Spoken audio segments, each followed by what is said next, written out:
Time GK में आज आप लोगों को पता चलेगा कि एक नए प्रकार से कैसे पढ़ा जा सकता है, कैसे चीज़ों को मेमोराइज करके याद किया जा सकता है। आज ब्रेन टाइम जीके आप लोगों को यही सिखाएगा। चलिए दोस्तों, चलिए शुरू करते हैं।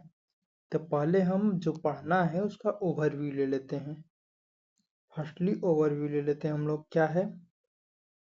भाग एक पढ़ना है, जो कि मैं भाग याद करा चुका हूँ। याद करिए, भाग एक का मतलब लैंड, लैंड से भाग एक का मतलब संघ और राज्य, संघ और उसका राज्य क्षेत्र समझ लीजिए।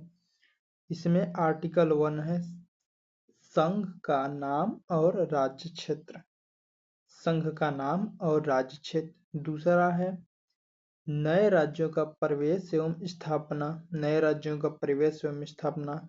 दो का क था जो कि निश्चित हो चुका है, तो इसके बारे में हम लोगों को नहीं पढ़ना। आर्टिकल 3 है नए राज्यों का निर्माण और वर्तमान राज्यों के क्षेत्रों, सीमाओं या नामों में परिवर्तन। नए राज्यों का निर्माण, वर्तमान राज्यों के क्षेत्रों, सीमाओं या नामों में परिवर्तन। चौथा में क्या है?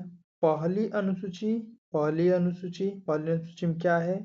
याद करिए, हम क्या बोले थे वहां भी। पहली अनुसूची मतलब लैंड, वहां भी राज्य और केंद्र शासित प्रदेश है, यूटी के बारे में बात किया गया है। और चौथी अनुसूची, चौथी अनुसूची में क्या है? याद करिए, क्या बताए थे चौथी अनुसूची में? राज्यसभा की सीटें, राज्यसभा की सीटों का आवंटन था।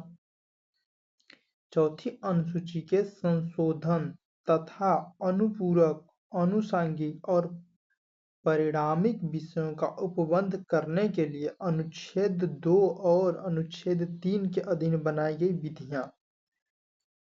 इन दोनों का, पहली अनुसूची और चौथी अनुसूची के संशोधन करने के लिए कौन सी विधि काम करेगी? तो आर्टिकल नए राज्यों का प्रवेश एवं स्थापना, इसके तहत ये उपबंध किए जाएंगे। चलिए अब हम लोग याद करने का प्रयास करते हैं, कैसे आर्टिकल हमेशा के लिए विजुलाइज करके याद रखा जा सके। दो हम कवर करेंगे, भाग एक भाग दो, लेकिन पहले भाग एक याद कर लिया जाए। भाग एक याद करने के लिए पहला क्या बात हुआ है, आराम से देखना है। पहले हम लोगों ने बात किया है संघ के, संघ और राज्यों का क्षेत्र के विषय में बात हुई है। फर्स्ट आर्टिकल देख लीजिए, संघ का नाम और राज्य क्षेत्र। संघ का नाम और राज्य क्षेत्र के बारे में बात हुई। ये रहा अपना प्यारा भारत, ये रहा अपना प्यारा भारत, और इसमें हो गए इसके राज्य क्षेत्र, पूरे पूरे राज्य क्षेत्र हो गए, पूरे हमारे राज्य क्षेत्र हो गए। तो सिंपल सी बात याद रखना है इसके लिए। आर्टिकल 1, आर्टिकल 1 क्या कहता है? आर्टिकल फर्स्ट, तो आर्टिकल फर्स्ट संघ का नाम बताता है, संघ का नाम और राज्य क्षेत्र, इसके कितने राज्य क्षेत्र हैं। क्यों? अच्छा बताइए, इसमें एक छोटी सी बात है इसमें कहने लायक। इसको बोला जाता है कि पूर्ण नहीं है। आर्टिकल पूर्ण हमारे पूरे क्षेत्र को, पूरे एरिया को नहीं बताता है। आखिर क्या जरूरत पड़ गई थी आर्टिकल 4 में बोलने के लिए सब कुछ, क्या अनुच्छेद शेड्यूल 1 शेड्यूल 4 के अंतर्गत उसका संशोधन जो होगा वो मानेगा, क्योंकि उसमें लिखा है संघ का नाम। पहला में लिखा है संघ का नाम, राज्य क्षेत्र। हमारा जो इंडिया का भाग केवल राज्य क्षेत्र नहीं बटा हुआ है, ये यूटी में भी है, जिसकी वजह से संपूर्ण परिभाषा को फॉलो नहीं करता। तो भाग एक संघ राज्य क्षेत्र, संघ राज्य क्षेत्र याद करिए। फिर संघ का नाम, जैसे हमारा भारत हो गया संघ का नाम, और राज्य क्षेत्र पूरा हमारा राज्य का क्षेत्र हो गया। दूसरा बात क्या करता है? दूसरा, आप चलिए, दूसरा आर्टिकल कहता है नए राज्यों का प्रवेश या स्थापना। तो चलिए हम लोग दिखाते हैं नए राज्यों का प्रवेश या स्थापना वाले मैप पे चलते हैं। अभी कुछ समय पूर्व तक ये जो एरिया थी, ये एक राज्य था जिसको काट करके दो केंद्र शासित प्रदेशों में बांट दिया गया। और नए राज्यों का परिवेक्षित जो सिक्किम का एरिया है ना, पहले भारत में नहीं था, पहले भारत में नहीं था। ये लगभग 70-80 के दशक में, 70 की स्टार्टिंग में ये भारत में शामिल हुआ है। संविधान संशोधन के तहत इसको शामिल किया गया है। 1961 में समथिंग एक दो दमन एवं दीव और गोवा को शामिल किया गया था इंडिया में। तो ये सब अर्जित राज्य हैं आर्टिकल 2 के तहत। आर्टिकल 2 के तहत आर्टिकल 2 के तहत ये सब राज्य हो गए। अब चलिए आर्टिकल 3 क्या कहता है देख लिया जाए। नए राज्यों का निर्माण और राज्यों के क्षेत्रों, सीमाओं या नामों में परिवर्तन। नए राज्यों का निर्माण और वर्तमान राज्यों के क्षेत्रों, सीमाओं या नामों में परिवर्तन। इतनी बातें हो गई, इतनी बातें। तो ये सीधी सी बात देखा जा सकता है, यहाँ पर सब समझा जा सकता है। पहले एक राज्य था, आर्टिकल 3 यहाँ पर फॉलो हुआ है। आर्टिकल 3 जब भी माइंड में आए आर्टिकल 3 से क्या है, आर्टिकल 3 से याद कर लिए जम्मू कश्मीर क्या हासिल हुआ है। तो आर्टिकल 3 वही है। पहले एक पूरा राज्य था जम्मू कश्मीर, पहले एक पूरा राज्य था जम्मू कश्मीर, 370 लेकर बैठा हुआ था। 370 को रिमूव नहीं किया गया, कुछ इसमें ऐड किया गया, ऐड करके इसको 2 केंद्र शासित भागों में बांटा गया। 2 केंद्र शासित भाग पहले तो बांट दिया गया, निर्माण कर दिया गया नए राज्यों का, एक 2 में बांट दिया गया। दूसरे इसके नाम भी परिवर्तित कर दिए गए। केवल जिसका जम्मू कश्मीर नाम हुआ करता था, अब इसका नाम हो गया लद्दाख, जिसकी राजधानी है लेह, और यहाँ पर हो गया अपना JNK, जम्मू कश्मीर, वो भी यूटी, यूनियन टेरिटरी। ये हो गया आर्टिकल 3 की बातें। और आर्टिकल 4 में क्या बोला गया है। आर्टिकल 4 में बोलता है कि प्रथम अनुसूची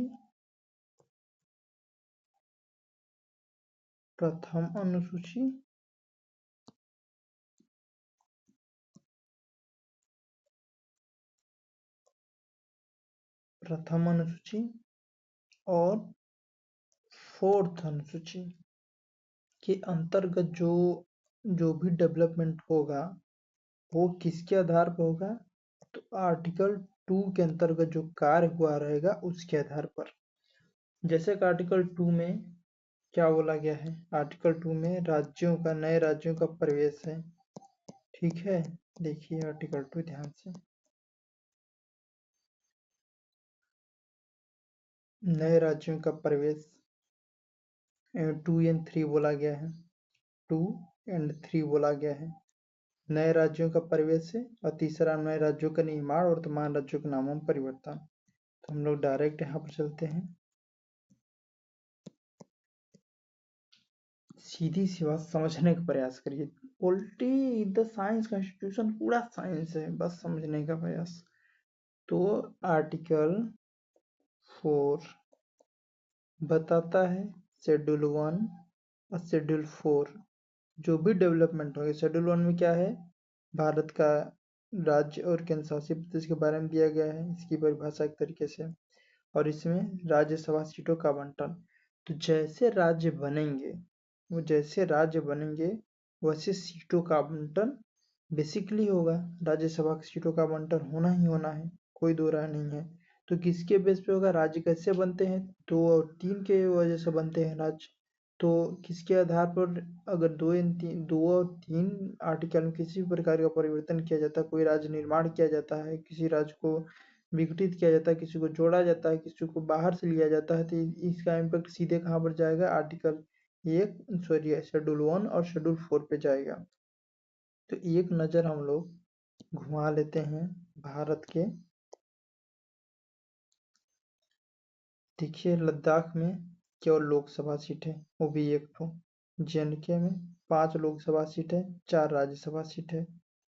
हिमाचल प्रदेश में 4 Rajya Sabha 4 Lok Sabha seat, 3 Rajya Sabha seat, 5 Lok Sabha seat Uttarakhand में, 3 राज्यसभा सीट। इवेंचुअली ऐसे ही सारे में पीडीएफ आपको मिल जाएगा। कहाँ मिल जाएगा? तो ब्रेन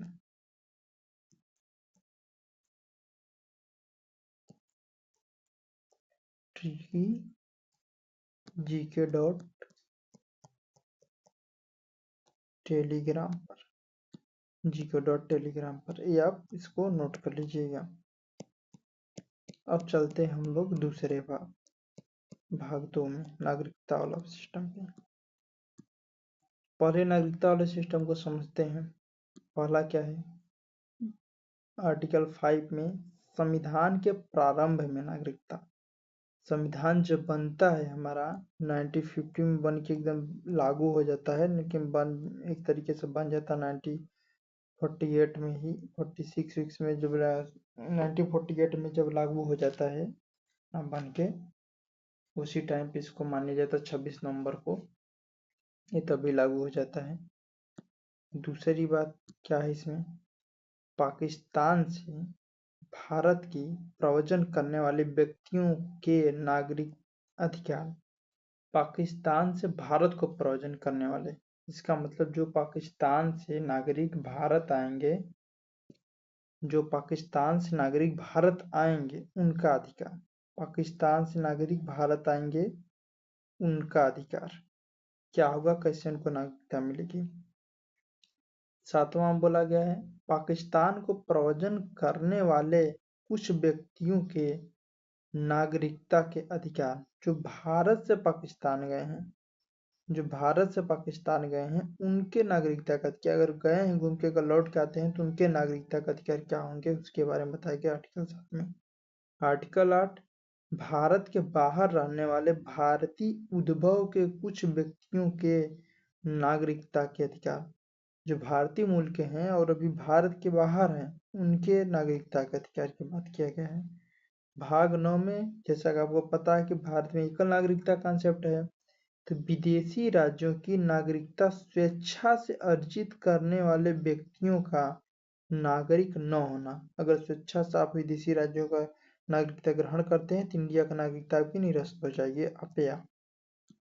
10वां क्या है? नागरिकता का अधिकारों का बना रहना। आर्टिकल 10 कहता है नागरिकता का अधिकारों का बना रहना। अगर नागरिकता का अधिकारों का हमेशा बना नहीं रहेगा तो आपको कुछ नहीं मिलेगा, कोई स्टेट का पार्ट माने ही नहीं जाएंगे। 11 कहता है संसद द्वारा नागरिकता के अधिकार का विधि द्वारा विनियमन करना। संसद नागरिकता का अधिकार का विधि द्वारा विनियमन भी कर सकती है। एक बार में देखिए हमको सीधा सवाल क्या याद करना है। पहला जब भाग 5 से 11 होता है अपना नागरिकता के बारे में। 5 हो गया हमारा जब कॉन्स्टिट्यूशन लागू होता है तब की नागरिकता। 6वां हो गया हमसे अलग जो हुआ है पाकिस्तान, वहां से आने वाले, पाकिस्तान से आने वाले भाइयों की नागरिकता। 7वां हो गया पाकिस्तान जाने वाले लोगों की नागरिकता। 8वां हो गया भारत से बाहर रह रहे हैं उनकी नागरिकता। पहले क्योंकि पाकिस्तान अलग हुआ तो पहले पाकिस्तान के बारे में दिया गया है, उसके बाद दूरी के आधार पर दूसरा एरिया है, दूसरा देश है जहाँ पर भारतीय लोग रहते हैं, उद्भव के लोग रहते हैं, उनका नागरिकता। 9वां अगर जो रहते हैं वहां पर भारत से बाहर जो रहते हैं, अगर वहीं की नागरिकता स्वेच्छा से ले लेते हैं तो उनकी नागरिकता भारत में नहीं दी जाएगी, निरस्त हो जाएगी। 10वां हमारी नागरिकता है तो बनी रहनी चाहिए, नागरिकता खत्म न हो। 11वां संसद द्वारा नागरिकों के अधिकार का विधि द्वारा विनियमन, जिससे नागरिकता अधिनियम 1955 आया था, विधि द्वारा विनियमन। अब इसको थोड़ा सा मैप में अगर विजुअलाइज कर लेंगे हम लोग ना तो एकदम बढ़िया हो जाएगा। ये रहा हमारे देश का मैप। उस टाइम पीरियड पे सिक्किम विक्किम देखिए हमारा पार्ट नहीं था, इस पार्ट नहीं था हमारा। जब मान लीजिए कि भारत जब आजाद हुआ था 1947 टू 1950 का, इसको मैप मानिए, आधार मान लीजिए, तो सबसे पुराना मैप है। तो जब कॉन्स्टिट्यूशन लागू हुआ आर्टिकल 5 तब की नागरिकता, जब कॉन्स्टिट्यूशन लागू हुआ तब की नागरिकता। दूसरे पे चलिए ये रहा अपना प्यारा पाक ये रहा अपना हरामी भाई पाकिस्तान, और ये रहा अपना प्यारा भारत। तो हरामी भाई पाकिस्तान से आने वाले लोगों की नागरिकता किसमें है? पहले हम लोग तिथियों का अधिग्रहण करते हैं, तो आने वाले लोगों के बारे में, तो आर्टिकल 6 में है। आर्टिकल 6 में आने वाले लोगों के बारे में है। ठीक है, अब 7वें पे चलिए। भारत से पाकिस्तान जाने वाले लोगों की नागरिकता, गए हैं फिर हो सकता है लौट के आ जाए, तिनके नागरिकता के बारे में बात किया गया है आर्टिकल 7 में। आर्टिकल 7 में इनकी नागरिकता है। फिर आर्टिकल 8 में क्या है? आर्टिकल 8 कहता है ये अपना हो गया प्यारा भारत। ठीक है, बनाने के सिमेट्रिक मैप प्रयास करते हैं। अच्छा, सिर्फ पेन ही काम नहीं कर रही है, तो बनेगा क्या?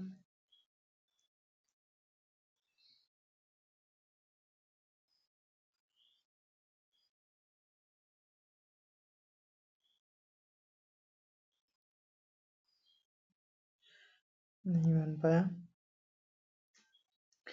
समझ लीजिए, अगर चाइना कोई गया है, अमेरिका कोई गया है, या फिर कोई मध्य एशिया में गया, कहीं और जो रह रहा है व्यक्ति भारत से, लेकिन है वो भारतीय मूल का।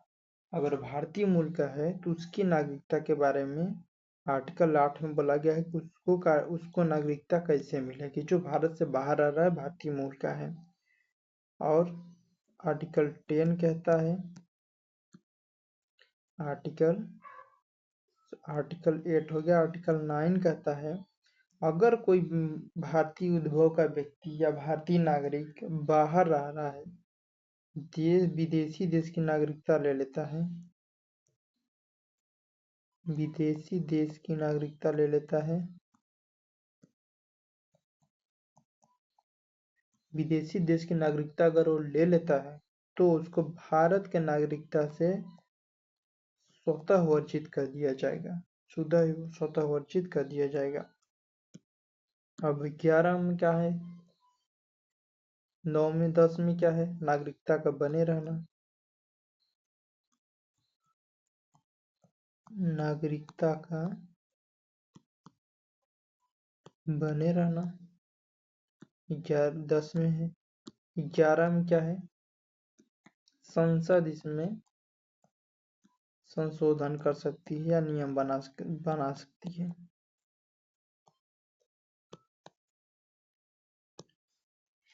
सिंपल सी बात, इतना आर्टिकल याद करना था। याद हो गया आप लोगों को? 2 बार वीडियो देखेंगे, वीडियो स्पीड में करके देख लीजिएगा, आराम से याद हो जाएगा। चैनल को सब्सक्राइब कर लीजिएगा,